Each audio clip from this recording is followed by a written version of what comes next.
Hello everyone, I'm Fatima Martin, Principal of GEMS New Millennium School, Dubai. Do keep watching EDU TV Middle East.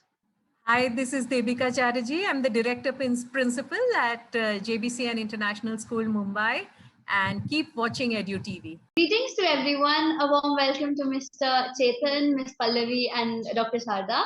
I am Vansika Atri, a 12th grader here at KIIT World School, Pitampura, New Delhi. I am really thankful to my principal who gave me this opportunity to be an intern at EduTV, and congratulations to EduTV viewers since we've crossed the milestone of 1 million eyeballs. So there are 1 million viewers connecting together through EduTV, panning across 11 countries.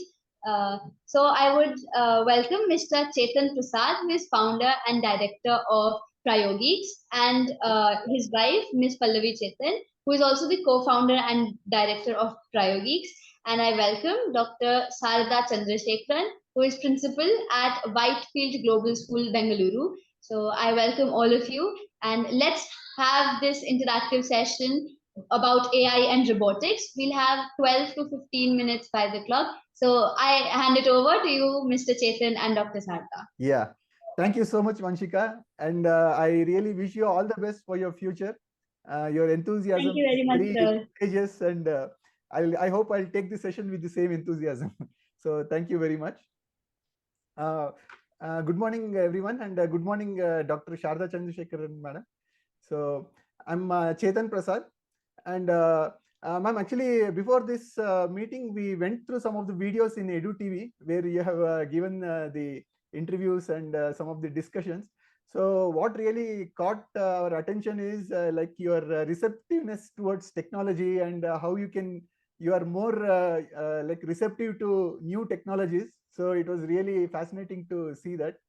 And also one more point was like even during the tough times like COVID, I think you looked at the positives. I saw in one of the video where you highlighted what were the positives during the COVID phase, which really helped the overall education system. So it was really fascinating to see those points, ma'am. And we are looking forward to discuss with you with some of the future technologies and how it's going to improve our overall education system. We are really looking forward to this discussion. So thank you so much, Mr. Chetan, and all of us needed to be very change adopting, and we should be the people who are ready to change. Otherwise, we will become redundant. Change is the only constant thing in this whole universe. Correct. Yeah. Correct, ma'am. Definitely. Ma'am, just a brief introduction about me. So I have around 15 years of work experience in embedded software and hardware field. So I was with Robert Bosch before, and I worked here in India and as well as in US. The same with my wife Pallavi, who is also the co-founder. So she was with Honeywell here, and she also worked with Continental Automotive in US. And actually, we moved back to India in 2017, and we started our own. So just a brief introduction about us.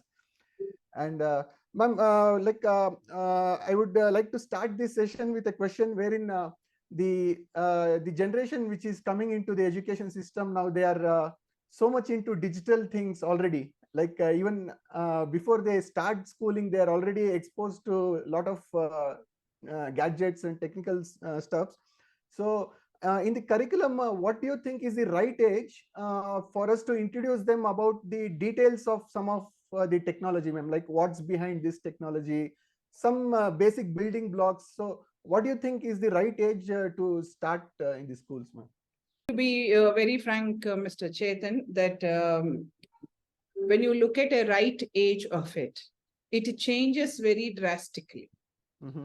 The whole education system today is changing like Paris fashion. It seems in Paris, one lady was running back home, running somewhere. Somebody stopped her and asked, "Why are you running?" She said, "I believe I just bought a new frock. Before the fashion changes, I want to wear it," she said, "I believe."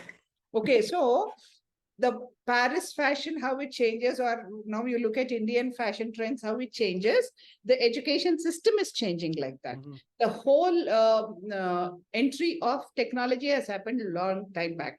And when I always tell even Mr. Pranav, when we talk about technology, everything is a technology. I always say that when the train came, we called it Kalabhoth.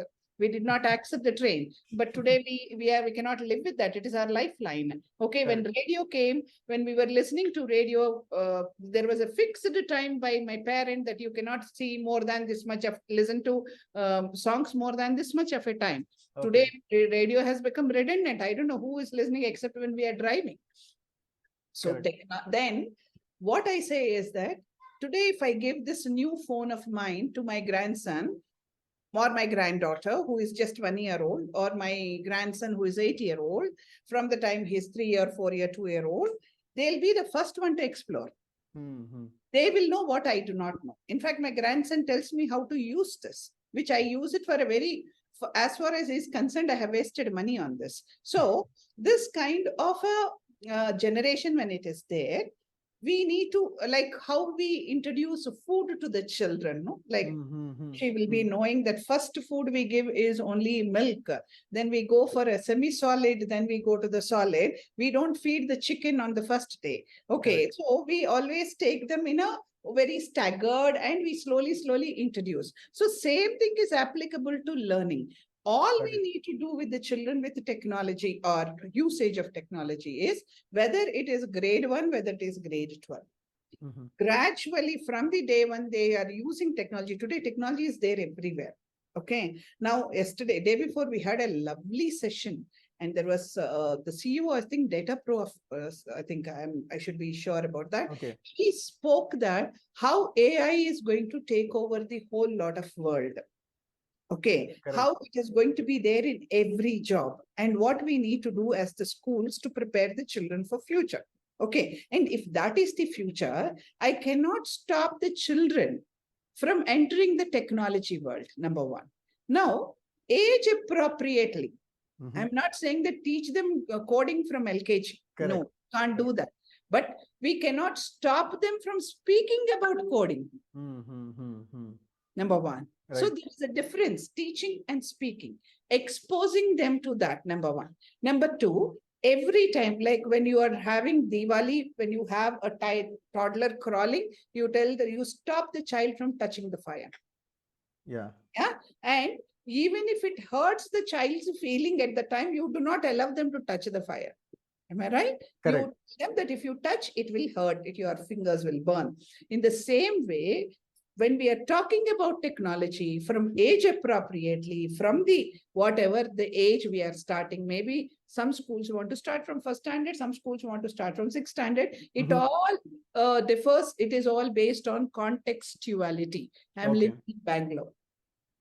So the child comes to school. I'm in an IT hub here. So the child comes with that kind of a background. The child already knows about many things which I may not know.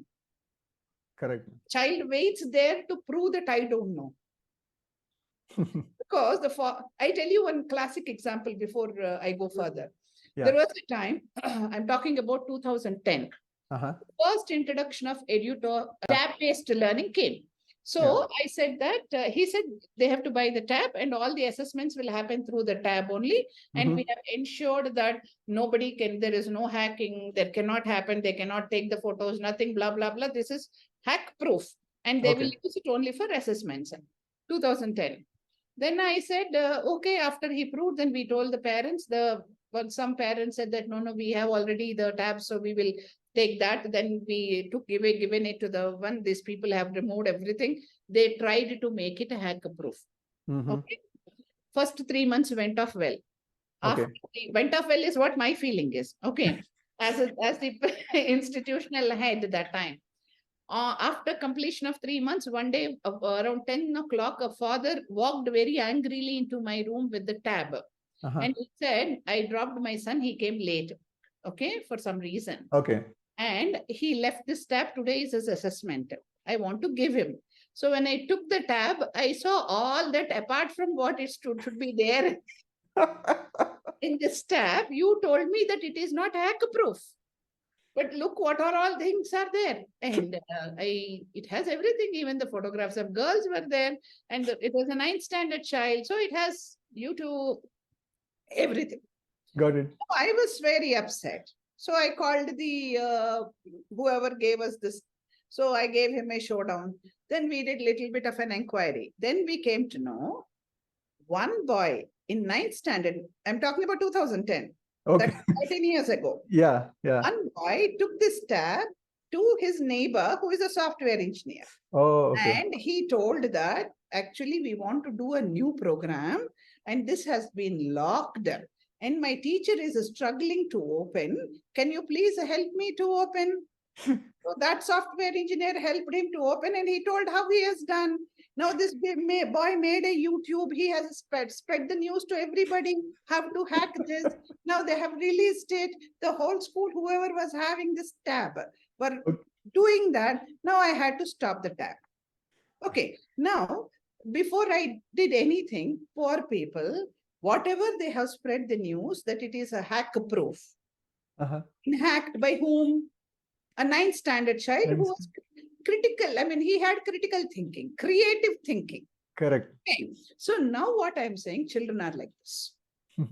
Okay. So tell them precautions, whether you're getting into coding, whether you are getting into AI, whether you are getting into technology, you please remember that there is a demon behind everything.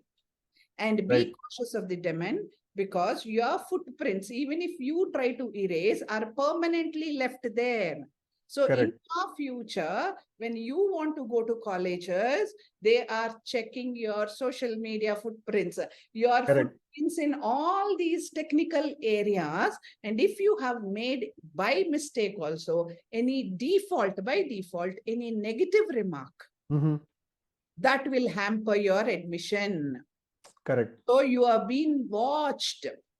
There is something cyber watch happening. So you learn about it, use it intellectually, intelligently, and these are all the pitfalls of this. Who should be boss of this? You cannot become slave of it. So once we create our program from 1st standard to 12th standard, gradually the way we feed them, in the same way this one, giving them the precautions. Correct. And it's all contextual, highly contextual. What fits me will not fit somebody else. Correct. It is all school area demographically arranged. I mean, demographical location of the school decides when they want to start this. Got it, ma'am. You asked me one question, I went on talking. No, it was really insightful, ma'am. It's it was very insightful to know that there is no point in curtailing the students, but making aware that these are the positives, these are the negatives, and giving them the responsibility to take the right decision. So I think that will be very useful. That's what they take away from that, this one. You cannot tell them that don't do it. The moment you say don't, the interest, like I think when you were all small children, you are taught about the Arabian Nights story. So in Arabian Nights story, the girl or the boy will be told, don't go to so-and-so room in this palace. They inevitably go there. Then they'll turn into one parrot, one dog, one whatever the animal, and the whole story begins there. Now, when you tell them don't do, they will do it. They will do it. But tell them why doing that is not acceptable because of the problem which is staying right behind that. So this generation is asking for reasons why they should not do. You too may ask me the question. We never asked this. Yeah, but you didn't ask because we didn't give you the chance. Yeah, I am quite a senior lady. I belong to dinosaurs age group. So then what I say is that when we were teachers, when we went to school, what we did is what we taught you. Yeah. Dare not ask a question to teacher. But today, inquiry method is what? Socrates method is what? You need to ask questions, no? Correct, ma'am. When you are telling that you need to ask questions, then they cannot stop you asking questions. They will ask you questions about everything. Exactly. Okay, so that's the difference. Sure. Ma'am, and one more follow-up question. Like if I look at learning, so it involves teaching and continuous assessments. So where do you think AI will have a very immediate impact if we take the education system, like wherein we are teaching and we are assessing continuous assessments. So in these two parts, where do you think AI can have a more impactful outcome for the system as an Positively. positive? Yeah. See, what I say is already AIoT based learnings have come now. Okay. Everywhere. Intel has started and many schools, they are taking that up, that AI based, their teaching learning pedagogies have become that AI based, AIoT has come. So when we are looking about artificial intelligence, it is talking about like my watch talks to me about how many feet I walked, what is my heartbeat. Yeah, all that, that based on what, how many times I'm moving my hand or my body, or it is actually Correct. looking at that data. In the same way, when I go to leaving footprints in AI, is that in my Facebook, how many times I saw a particular website which is talking about saris or jewelry or something, and next time my entire Facebook is full of only those things. By mistake I open. So it is talking about our interests. It is identifying that this may be the interest, number one. Yeah. And if we constantly see this as, it has decided that this is the interest. Yeah. So that is where, if at all, I'm having an AI based identification of the child's interest. Okay. Now there is a child who is interested in learning through apps. Okay. There is a child who is very much interested in learning through discussions. Got it. Okay, the AI tells me that. A child who is highly kinesthetic, but a child who is completely naturalistic. I get that information through AI. Okay. And it is a tool, I would like to use it. So here, AI is my slave. I am not the slave of AI. Correct. Yeah, correct. Number one. Number two, after getting the data, what am I going to do with this data? I need to make my lesson plan with this kind of a data as a differentiated learning. Then got it. What I did amongst four of us, I understood that the young girl here would like to learn in a very app-based, whereas your wife can learn through interaction and you can learn through kinesthetic. Okay, number one. Number two, maybe the girl is looking only for very higher order thinking skilled questions because she has already done her homework. I'm sorry, I have to put you, one of you into lower order and one of you into middle order. No problem. This is my data. I'm not going to tell you who is higher order, who is middle order, who is lower order. Now, this AI, when it gave me this data, I'm going to make my entire teaching learning process based on that. I create a single case study for all three of you to study the same concept, but I'll give her all higher order questions to answer. I'll give you all middle order and I'll give your wife all lower order. Okay. Now what happens? And I'll be standing with your wife to explain what is that about, and some more time with you, lesser than what I spend with your wife. But with that young girl, I'll tell her, you explore. If you have a doubt, raise your hand. Got it. If I have 40 children, I have 3 groups. Understood. Yeah. They fall into that. Now, what is helping me with this? Even my assessment is based on this. Correct. AI is helping me. This is a fantastic tool. Second thing, everybody said that ChatGPT is going to take away everybody's life. What I say is, when you look at ChatGPT, the lowest one or the middle one, which this thing came, I do not know the numbers. You have to give such a detail for you to get the correct answer. Correct. So you should know what question to ask. Right. And that is what we do it in the classrooms as QFT. Correct. Need to know to make a question first of all. Exactly. What answer? Like it's like an open book, no? Exactly. When you open book, you should know where the answer is. Yeah. Then correct. How to actually comprehend the answer and frame the answer for the question given here. Because it is not directly what is this from open textbook. No, it is more of an application.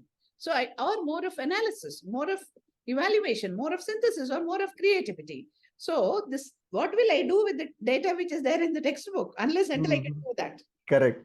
Yeah. Correct. So this is another way that AI will be helping you is, if really you want to make your students use ChatGPT, don't run away. Yeah. Teach them how to ask a question. Now, ChatGPT cannot make a 3D model. Exactly. Yeah. Exactly. Correct. You cannot do that. Correct. Now, ChatGPT, unless until you give the data from your local area. For example, I'm from Whitefield. It will give me a local area data, but will it give me a solution? Unless until generic solution you will get.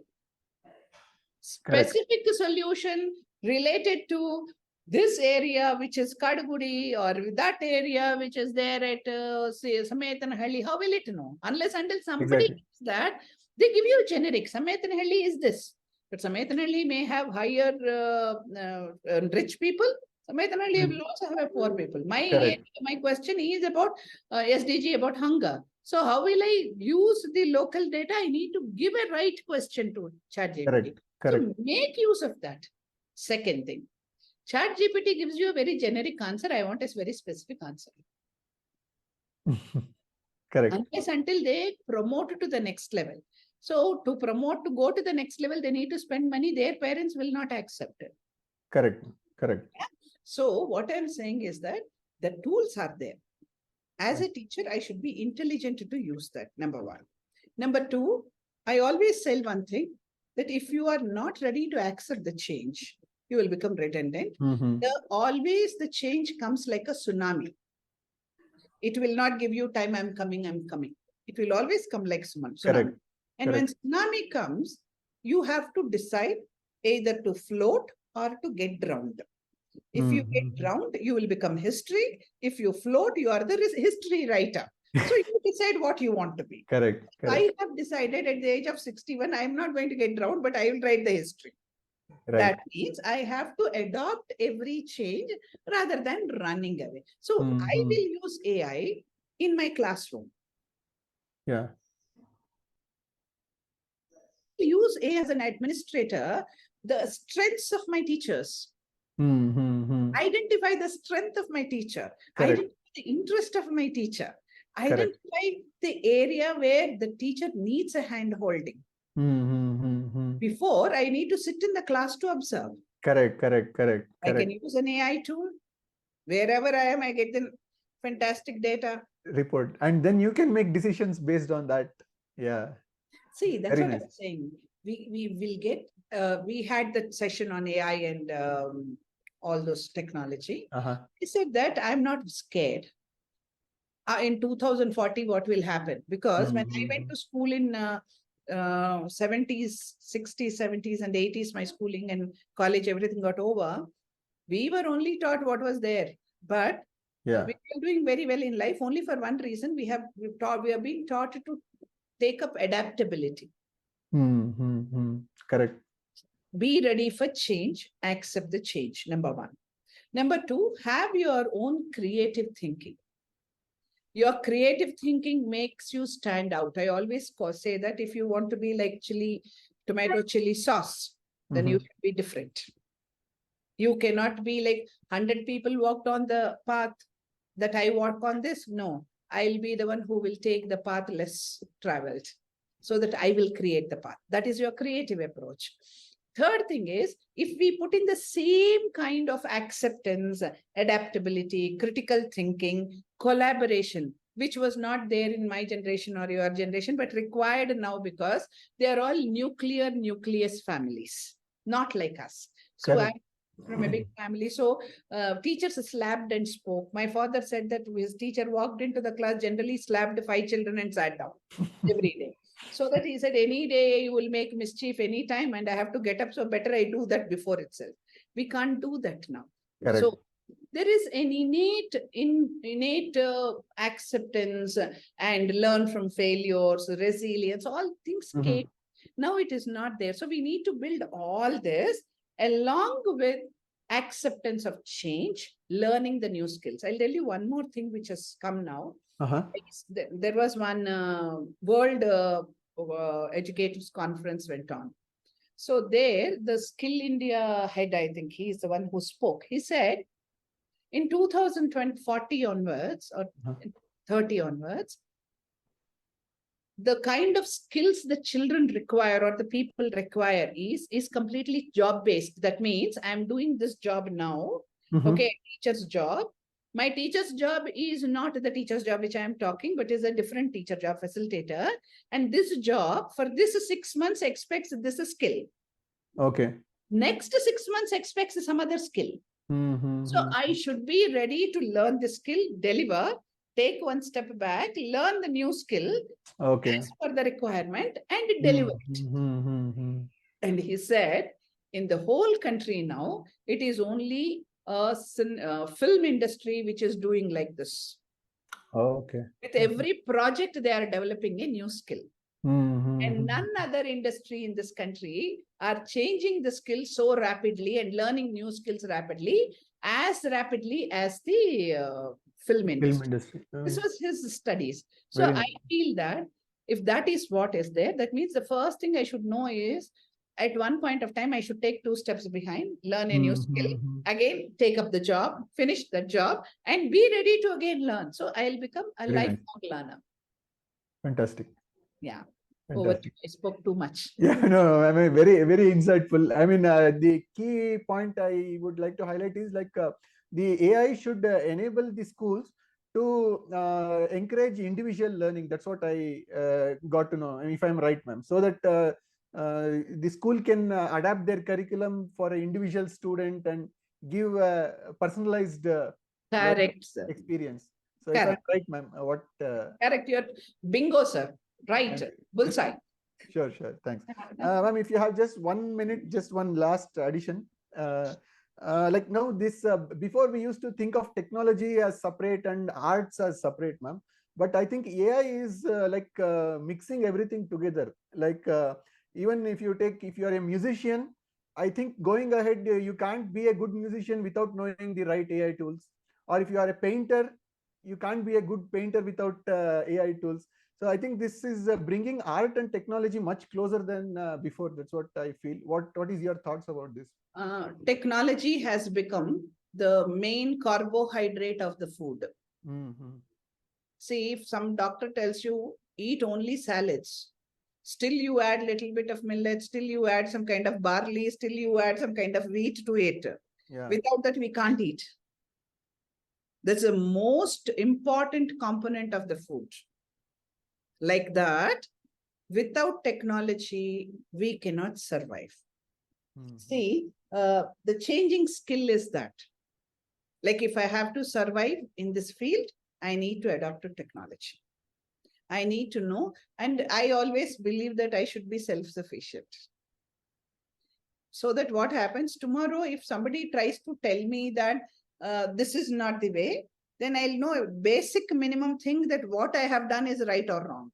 Yeah. Or what he or she is trying to tell me is right or wrong, or am I being taken for a good jolly ride? So I need to know, number one. Number two is that's the way we all survive. Otherwise, we will not be able to survive in this world. Correct. You're right. Yes.